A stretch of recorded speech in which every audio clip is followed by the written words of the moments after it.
Assalamualaikum warahmatullahi wabarakatuh. Selamat datang kembali di channel Radio Story.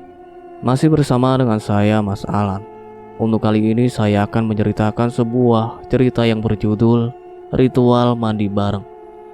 Sebelum kita masuk ke ceritanya, jangan lupa untuk like, komen, subscribe channel ini dan nyalakan juga lonceng notifikasinya agar tidak ketinggalan cerita-cerita dari channel ini. Dan seperti apa ceritanya? Mari kita dengarkan.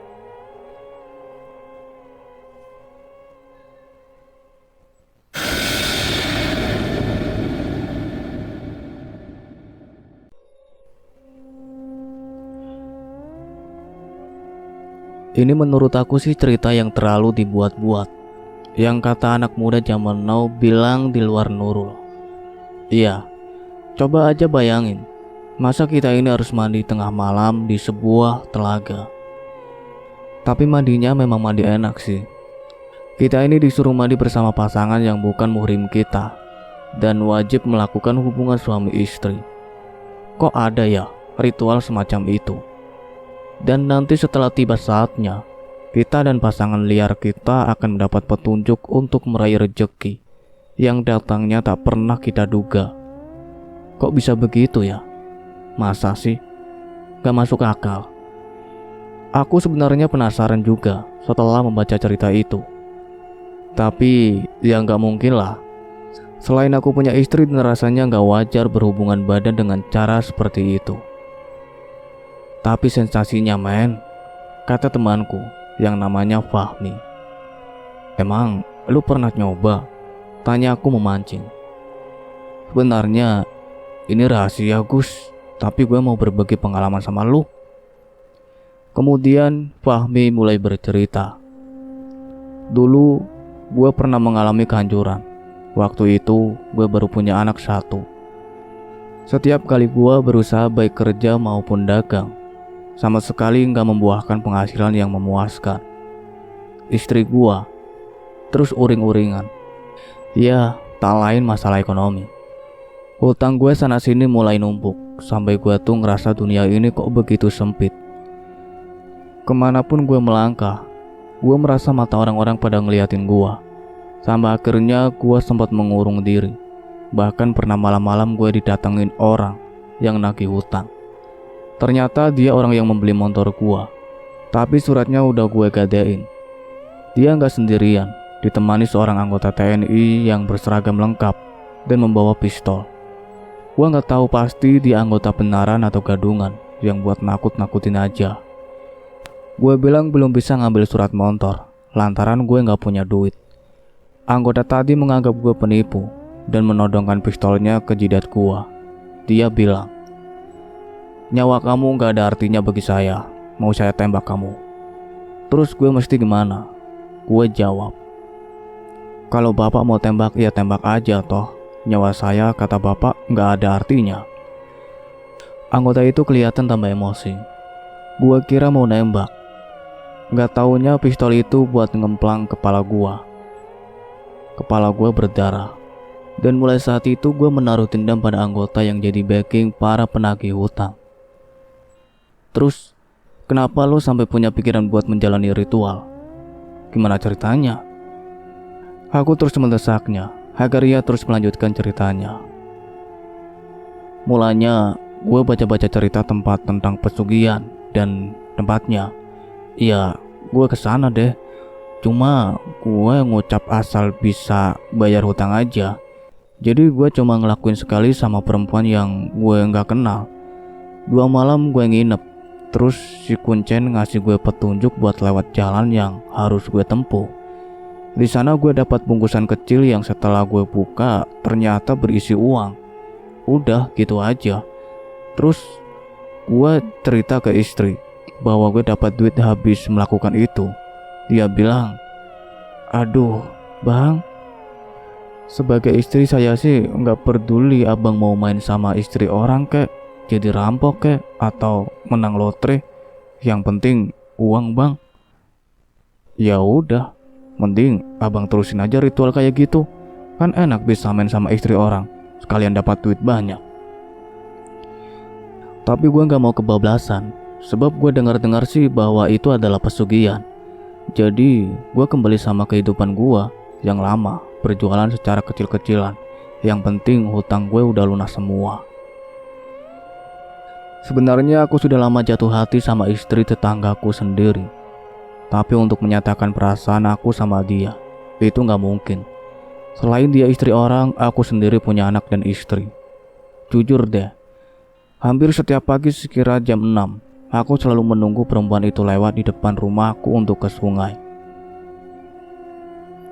"Ke kali, Mbak?" sapaku. "Iya Mas, udah ke kali belum?" Ia balik tanya.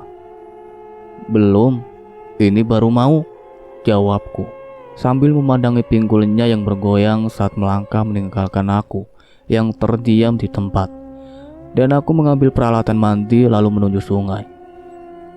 Aku sengaja tidak langsung turun ke sungai tempat kaum Adam mandi, yang terpisah beberapa meter dari kaum Hawa mandi dan mencuci. Amaris, nama perempuan itu, mulai mencuci pakaian keluarganya. Berkali-kali aku melemparkan umpan kailku yang hanya pura-pura saja. Namun mata dan pikiran kotorku tetap fokus pada bodi indahnya. Dan secara otomatis, nafsu syahwatku bangkit demi melihat gerakan bodinya yang kadang berputar mengikuti gerakan dengannya yang sedang mengilas cucian.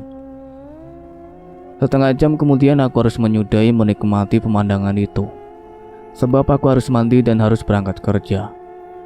Bahkan aku sempat juga memotretnya dengan handphone saat dia mencuci. Itu pun aku lakukan secara diam-diam dari balik handukku. Dan sampai kini masih selalu aku pandangi fotonya, yang kebetulan aku mengambilnya saat dia sudah mandi dan hanya mengenakan handuk yang hanya menutupi bagian auratnya saja.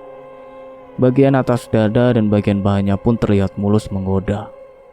Bahkan pernah beberapa kali aku gak kuat menahan gejolak birahiku yang hampir sampai ke umbun-umbun. Amaris pernah aku lihat sebelumnya di Jakarta, tempatnya pada waktu aku kerja di daerah Kebayoran Lama. Saat itu aku dan kedua temanku main ke taman mini.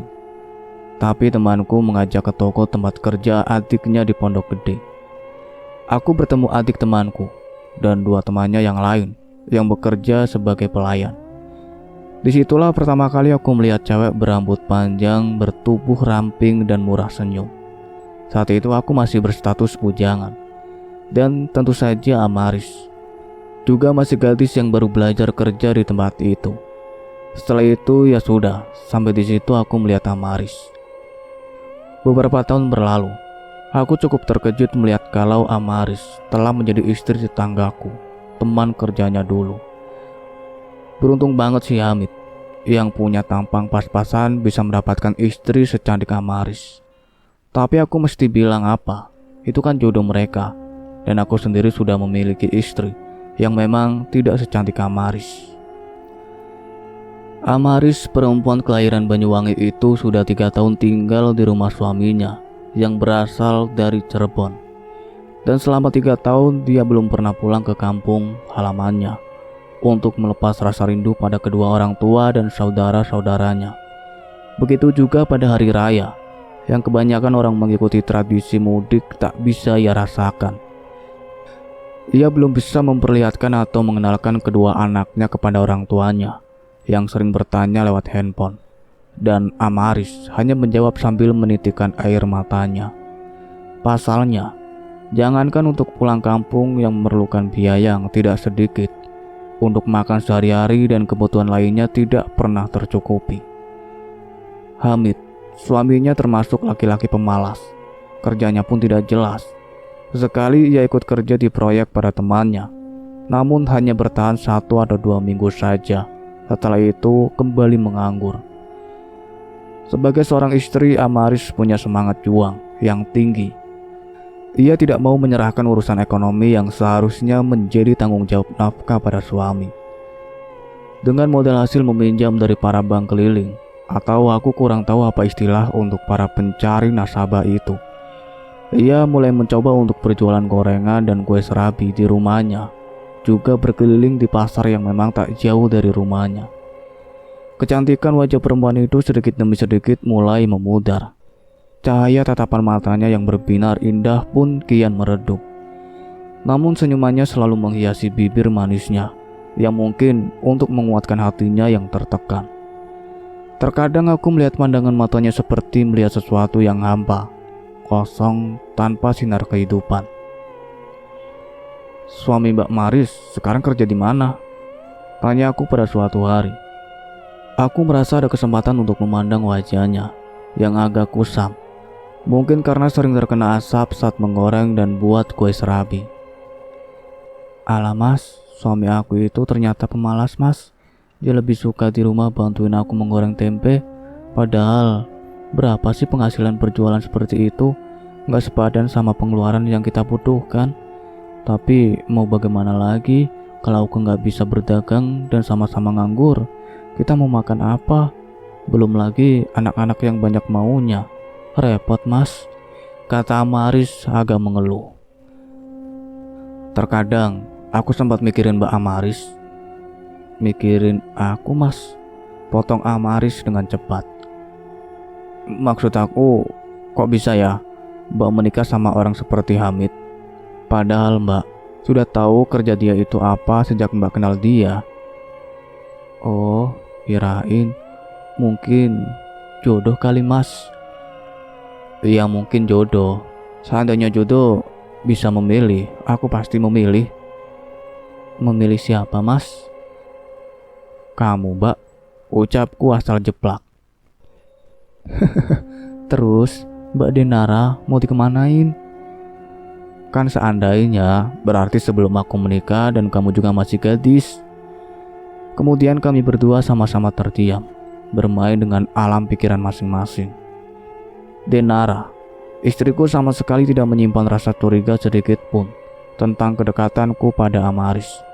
Karena memang Amaris selain pedagang yang ramah, juga karena dia istri temanku sendiri. Bahkan terkadang istriku ikut bergabung untuk ngobrol dengan kami. Aku salut sama Mbak, biarpun suami nganggur, tapi Mbak bisa menggantikan posisinya untuk mencari nafkah buat keluarga. Kalau aku sih belum tentu bisa, kata istriku memujinya dengan tulus. "Terpaksa Mbak, habis mau bagaimana lagi? Mau minta sama orang tua jauh, lagian malu, nanti aku malah dibilang membuka aib suami sendiri." "Iya juga sih, itu memang gak baik." Dan dari obrolan-obrolan kecil itulah kini timbul perasaan lain. Bukan perasaan yang saat itu selalu tertuju pada bentuk tubuh perempuan itu, namun lebih menjurus ke arah bentuk kepribadiannya. Maka tidak salah jika Denara bilang belum tentu sanggup jika ia berada di posisi Amaris. Denara sejak dulu memang anak yang manja. Maklumlah, karena dia anak satu-satunya dari keluarga Pak Suryo yang sekarang jadi mertuaku. Pak Suryo memang bukan orang kaya, tapi bisa dibilang berkecukupan. Ia memiliki toko sembako yang cukup laris manis dan banyak pelanggan, sebab memang harga yang ia tawarkan biasanya lebih rendah dari toko lainnya. Bahkan harganya hampir sama dengan harga grosirnya.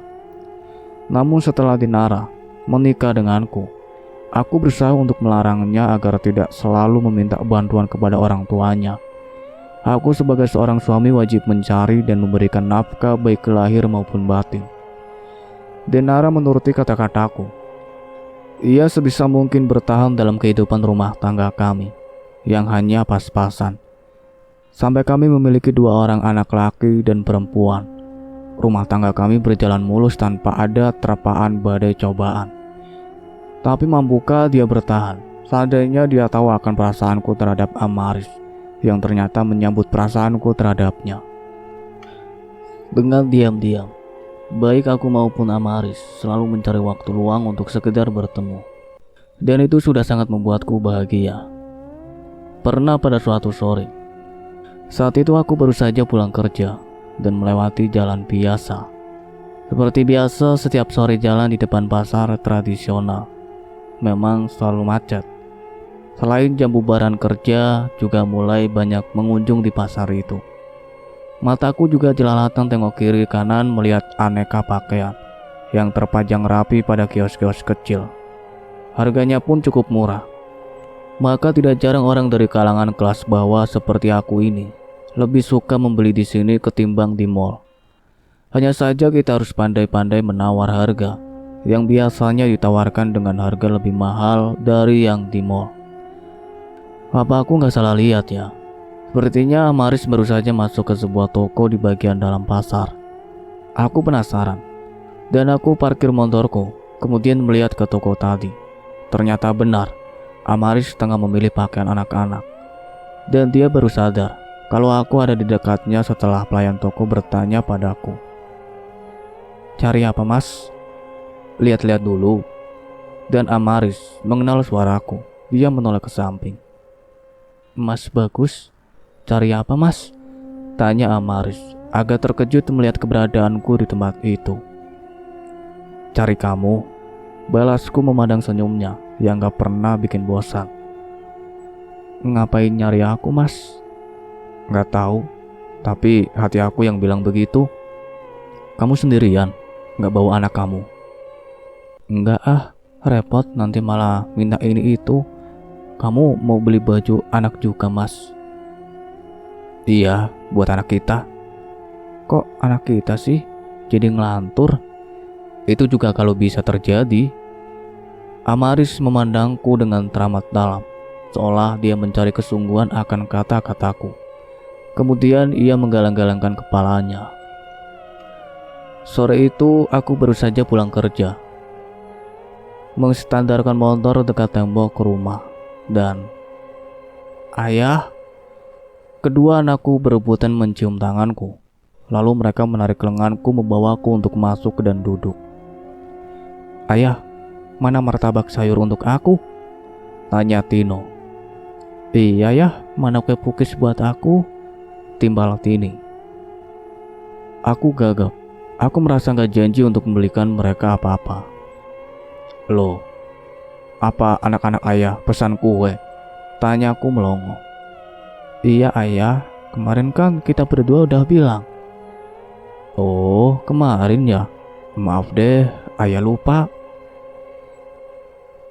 "Ya, namanya juga orang sudah tua, banyak lupanya," balas mereka bersamaan. Tino, jangan gangguin ayah dong, kan baru pulang kerja. Sudah, kalian main dulu ya," kata Denara dengan lembut. "Minta apa mereka, Mas?" "Tino minta martabak sayur, Tini maunya kue pukis." "Oh, ya udah nanti sekalian pergi sama aku juga, Mas." "Kamu mau apa?" "Mau tahu petis, bau terasi. Tapi kamu suka kan?" "Apa?" "Terasi." "Suka sih, tapi terasi kamu baunya sering bikin perut aku mual, pengen muntah." "Mas, kamu ini kalau ngomong kok sering bener ya?"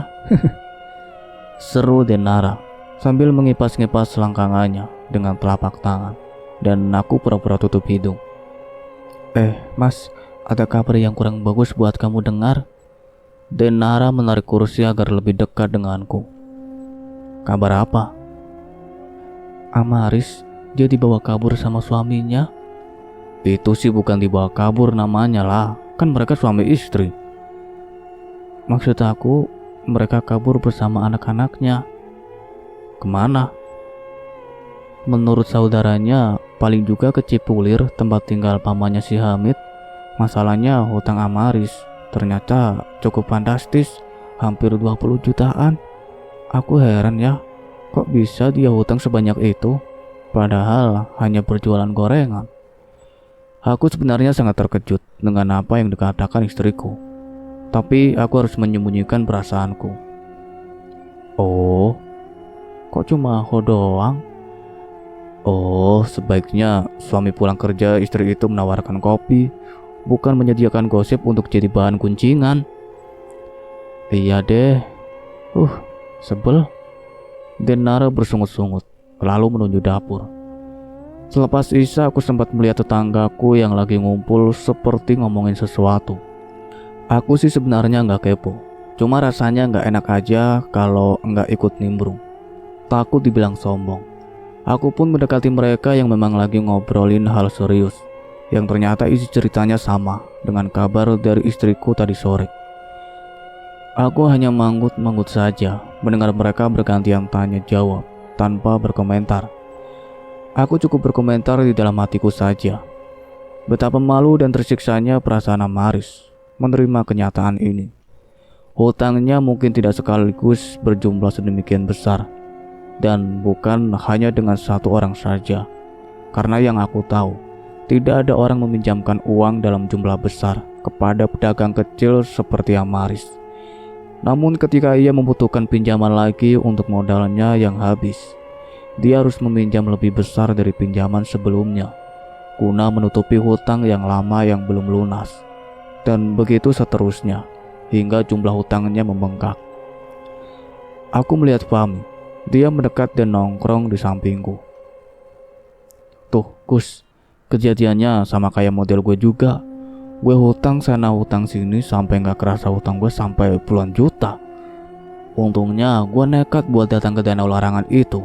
Kalau enggak, mungkin sampai sekarang gue masih diubek-ubek sama orang yang bawa aparat itu, kata Fahmi, pelan takut kedengaran orang lain. Iya Mi, seandainya Amaris balik lagi ke sini, gue mau coba bujukin dia supaya ikut sama gue ke Telaga Larangan.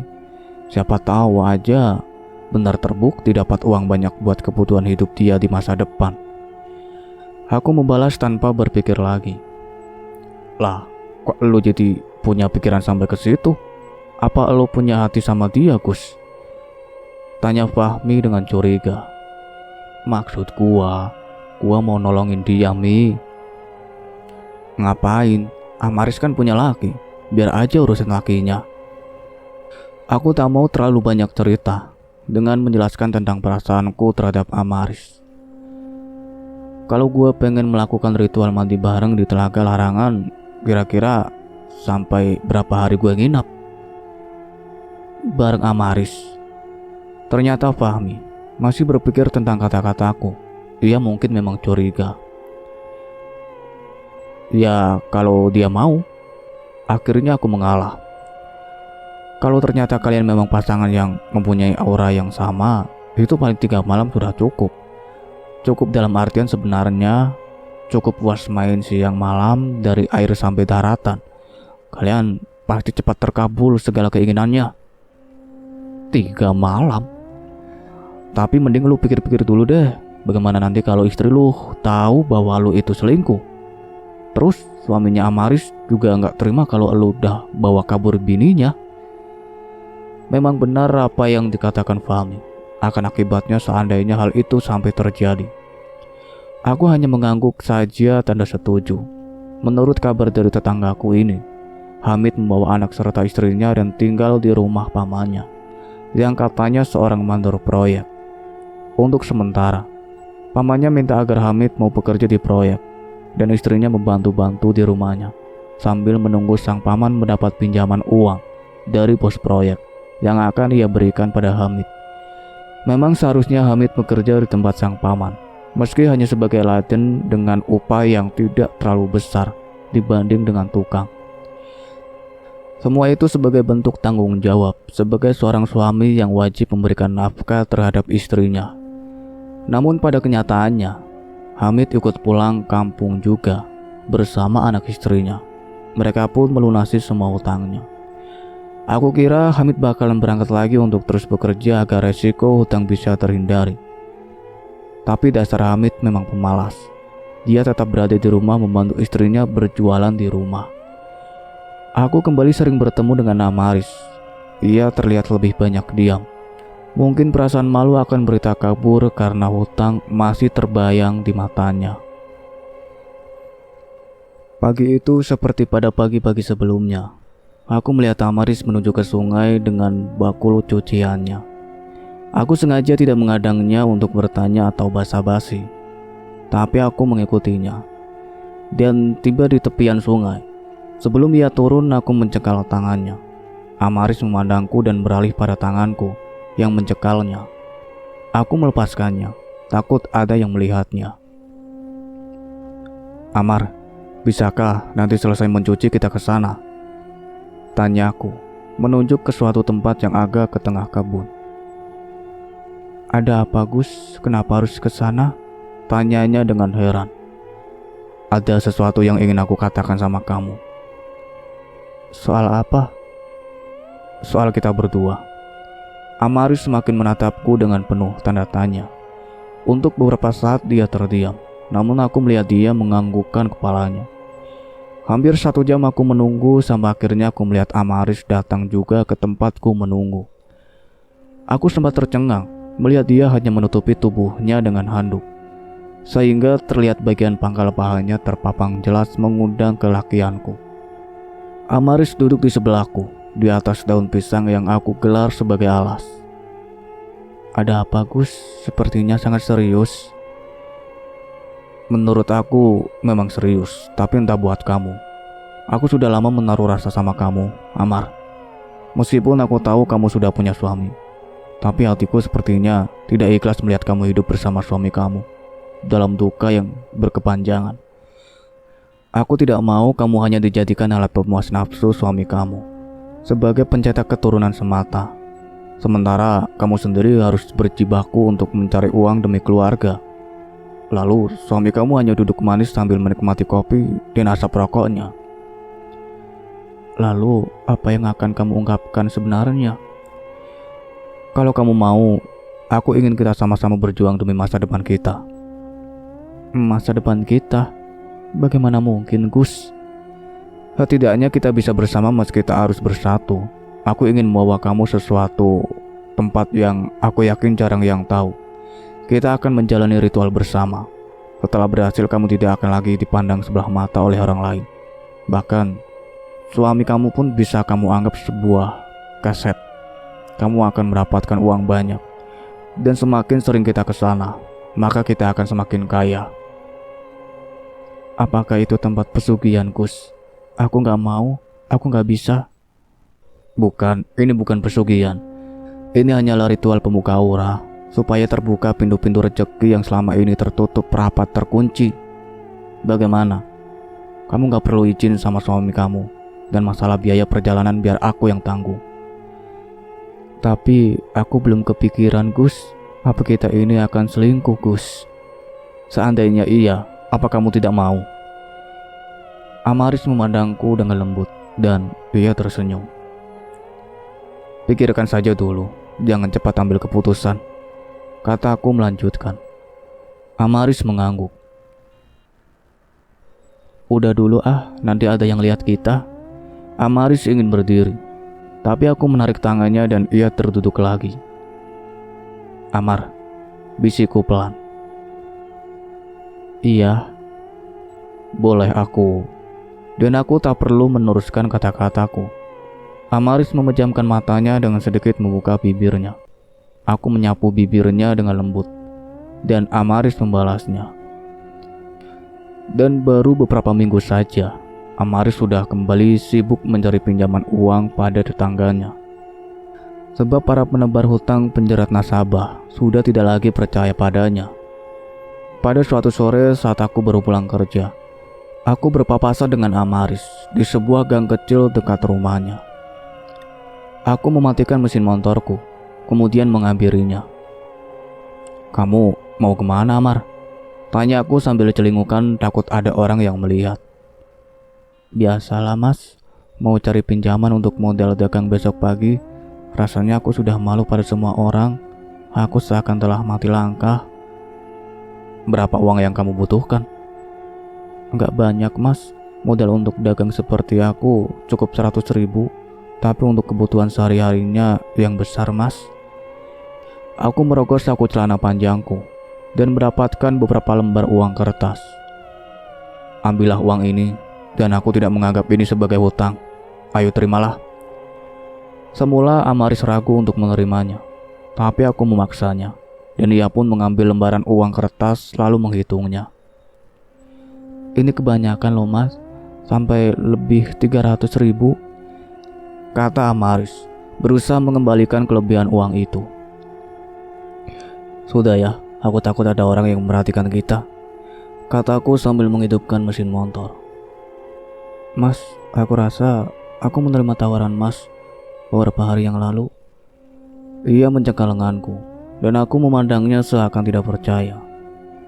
Baiklah, kita atur kepergian kita. Setelah itu aku segera meninggalkan Amaris yang kembali masuk ke dalam gang. Aku memperhatikan wajah istriku yang tengah terlelap. Haruskah aku mengkhianati wanita yang telah memberiku 2 orang anak sebagai buah cinta kami? Rasanya aku tidak sampai hati untuk melukai hatinya yang begitu bersih tulus dalam menemani hari-hariku. Tapi aku ingin mengangkat Amaris agar derajat wanita itu tidak direndahkan oleh suaminya. Amaris harus bisa membuktikan bahwa dirinya mampu berdiri di atas kedua kakinya tanpa harus bertumpu pada pundak suaminya yang pemalas. Amaris mulai memberontak seandainya perbuatannya denganku diketahui oleh suaminya. Dia siap menanggung semua resikonya. Ini jelas rumah tanggaku, dan rumah tangganya terancam mara bahaya yang serius. Dan keesokan paginya, aku menguntil Amaris ke sungai. Sebelum ia turun, aku berpapasan. Malam nanti aku akan pergi duluan ke rumah temanku. Nanti 2 hari kemudian kamu menyusul ke alamat ini, kataku sambil memberikan memo. Amaris mengangguk. Kemudian ia turun ke sungai dengan bakul cuciannya. Dan aku kembali menjalani motorku menuju rumahku. Mungkin istri dan kedua anakku sudah menungguku di depan pintu.